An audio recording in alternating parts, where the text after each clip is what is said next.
Live from Fargo and serving you on TV, online, and on the go, this is Valley News Live at noon. We have new information on a Fargo crash that sent multiple people to the hospital and left 2 young children in critical condition. Hi everyone, and thanks for joining us. I'm Abby Furchner. Fargo police say a 5- and 7-year-old are in critical condition and 1 man is arrested for DUI. The crash happened at the corner of 13th Avenue South and University Drive Saturday night. The 2 young children and 1 other person were in the vehicle driven by the man arrested for DUI. Police say he was driving recklessly before he crashed into an SUV. This is what was left of the vehicle with the 2 kids inside. A 5-year-old had CPR performed on him by a bystander, and the 7-year-old had to be pulled from the vehicle by fire crews. The driver and passenger also had to be pulled from the vehicle. This is the driver, 31-year-old Christopher Devine. He's arrested for DUI and DUI with a minor in the vehicle. He was not taken into custody because he needed to be treated for his injuries. New at noon, 1 man was taken to jail after a high-speed chase reaching over 100 miles per hour in Grand Forks. Authorities say it all started this morning around 2 just south of the city. A deputy noticed a suspicious vehicle and tried to pull it over after it committed a traffic violation. The car then took off, reaching speeds of 110 miles per hour. Eventually, the man was arrested after a 9-mile chase. 31-year-old Derek Fuglum of Grand Forks was then arrested for multiple charges, including fleeing and reckless endangerment. Classes at Moorhead High School will be dismissed at 1 p.m. today due to sewer backup. Officials say all Moorhead High School after-school and evening activities, including the AccuPlacer exam and orchestra concerts, are canceled.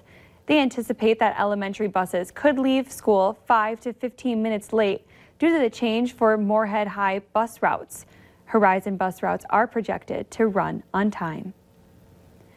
Taking a live look outside right now, another sunny day, and I think a lot of us can get used to this sunshine. Let's check in with meteorologist Lisa Green. Yeah, it is sunny in some areas today. We're looking at temperatures that are responding in the east, especially we're into the 30s, 36 degrees in Detroit Lakes, and Fergus Falls is at 34. It's 41 right now in Fosston, 25 in Grand Forks, and 26 in Fargo right now. So a little cooler in eastern North Dakota with wind that's on the light side too. So the wind, not much of a factor for us. We could actually use it to help warm us up in some areas.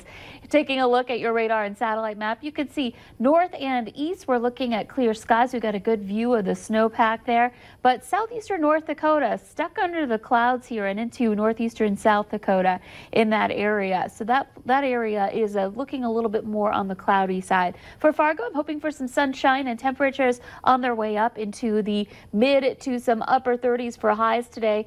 It might be a struggle to get there at this point, given that we haven't warmed up that much into the 20s right now, but we're going to hope to get above freezing for at least a couple of hours. Winds will be switching to a southerly direction, and then eventually we will see those pick up and bring in even warmer air for the forecast. So we'll have details on that in just a little bit. A look at the entire week ahead in just a few minutes. All right. Thank you, Lisa. Authorities in Crookston, Minnesota are asking for the public's help finding the person or persons involved in a residential burglary. It happened Friday at 4:45 p.m. Police responded to a report of a residential burglary. Police say a person or persons entered the home on Friday between the hours of 10:15 a.m. and 4:30 p.m. through a window. A black safe was taken from the home. The contents of the safe included a substantial amount of money, gold bracelets, necklaces, rings, as well as other items. Police say if you have any information involving the crime, you are asked to please call the Crookston Police Department at 218-281-3111. Your drive home from work could be impacted this evening. The city of Fargo shut down 2nd Street South between Main Avenue and 4th Street. That's the stretch of road that runs in front of the senior high-rise by Dyke West. The closure is for work on a flood control project and will be in place through the fall. Fargo Cass Public Health is holding 2 walk-in tetanus shot clinics. They're tomorrow from 10 a.m. to 6 p.m. and Friday from 6:30 a.m. to 1 p.m. Fargo Cass Public Health is located on the corner of 13th Avenue and 25th Street South in Fargo. Health officials are urging people who will be a part of this year's flood fight but haven't had a tetanus shot in more than 10 years to get one. This is because it's dirty work, and if you cut or scrape yourself, you could get tetanus. In today's Consumer Alert, a major avocado producer is recalling its fruit over listeria concerns. California-based Henry Avocado says its whole avocados could be contaminated, although no illnesses have been reported. The company says it's taking action out of an abundance of caution based on a positive test results taken during a routine government inspection. The recall impacts Henry Avocados sold in bulk at stores in Arizona, California, Florida, New Hampshire, North Carolina, and Wisconsin. Russia has reacted to the Mueller report's conclusion, clearing President Trump and his campaign of collusion in the 2016 campaign. A Kremlin spokesman said today that Russia has never interfered in elections in other countries and doesn't intend to interfere. Russian President Vladimir Putin went about his business as usual, meeting with the head of Russia's postal service. Putin's spokesman briefed journalists on the report. He said it's hard to find a black cat in a dark room, especially if it isn't there. The Mueller investigation did accuse 25 Russians of election interference.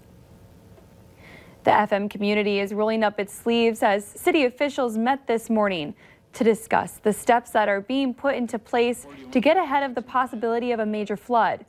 The city of Fargo is needing volunteers to help reach its goal of 1 million sandbags. Cass County is also preparing sandbags this week. Cass County's goal is 300,000 sandbags. Fargo Mayor Tim Mahoney is making it a priority to be ahead of the game for this flood fight. What we don't ever do in Fargo is we don't lose a flood fight. We will be prepared, and we can store the sandbags if we don't need them, but it's always that effort to get them ready to go if we need them. And what a lot of people remember in 2009, it was a little chaos. It was a tremendous amount of work done in 10 days. We don't want to have that chaos. We want to have this an orderly flood fight. So that's why I keep saying don't be complacent, but be ready. Sandbag Central in Fargo opens tomorrow at 7 a.m. Cass County will begin filling bags Wednesday.